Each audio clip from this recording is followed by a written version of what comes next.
Welcome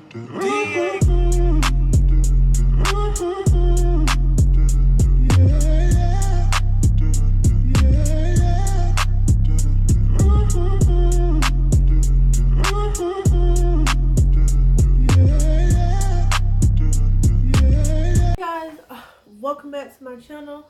So we're back with another video. So today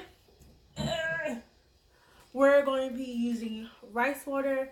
I recorded a separate video of how I make the rice water, but this is it in here. I just put in a spray bowl with some peppermint oil so you can't really smell it. It sat for about maybe 2 days. It didn't smell that bad, but hopefully I did it right.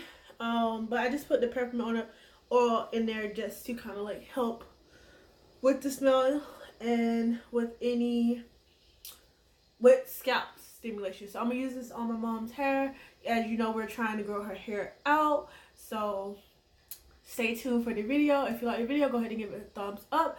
Don't forget to subscribe if you haven't already subscribed, and feel free to leave comments down below. Let me know what else you want to see, any questions, anything like that, and I'll see you guys in the next one. Bye.